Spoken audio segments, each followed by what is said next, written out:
A variety of reasons. Some people will say it's because the police aren't particularly responsive, or if they do respond, they respond so slowly that the problem just exacerbates, it gets worse.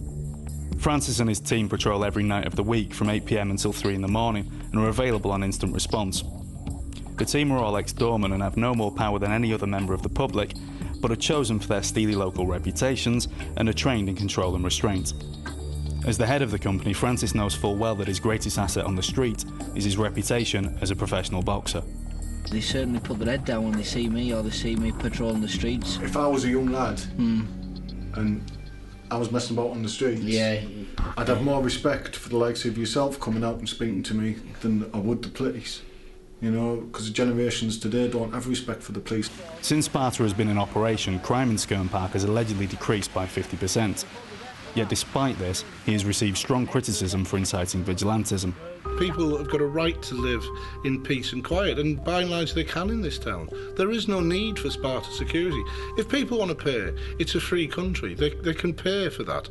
But I think they should be aware that the services that they're getting from the local authority, from the police, etc., are more than adequate to deal with the problem. And we are dealing with the problem. The streets of this town are perfectly safe. There is no need for private armies on the streets of Darlington. I would feel there was no necessity for them in the Park East area of town.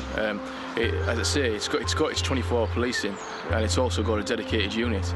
I think we do a very good job on not just the estate, the whole Park East area, and we've got some results to prove it. But we're definitely not in any competition with Sparta. What my only concerns would be is that obviously we have a job to do, and we have special powers and special training to do that job. Private security companies don't have the same powers as a police officer, and I would hope that their training is up to a standard so they can carry out their duties that they can do in a safe and professional manner. But that's not what the local community seem to think. They claim he has managed to do what the police could not: keep the area safe. In fact, some say that the police have only started to improve out of fear that Sparta Security could shame them by doing a more effective job of protecting the area. They've been coming in seconds like this as well now. The police? Yeah. Why do you think that is? Because of the improvement of Francis John. So they feel they have competition on? Yeah. So they feel like they have to do a better job? Yeah, which it's approved both sides. Does it frustrate you thinking that they could have done that before? Yeah, why couldn't they do it then? Why now? So, thanks to Francis Johnson, what improvement. In part 2, we have exclusive interviews with the notorious Merstham Justice Squad, a hardline vigilante group in Surrey who hand out their own lethal form of justice using machetes and cricket bats. Beating them up, throwing bricks through their windows. Paedophile car. They burned his house down? Yeah, man. Killed them straight. Yeah? Yeah.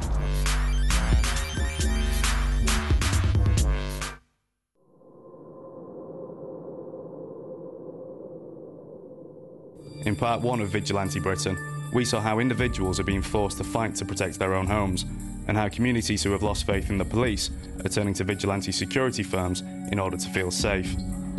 In part 2, we meet an altogether more deadly vigilante group. Undoubtedly, the reporting of crime does have some impact on the public perception. It's columnists and what people say on discussion programmes in the public arena, you know, and they have to be careful about what they say so as not to encourage people to go out and do things that they really shouldn't do, because you can't fight crime with crime. January 2009, a young girl is raped while walking home in Merstham, a small town in Surrey. Police try but fail to find the man that committed the crime, so frustrated locals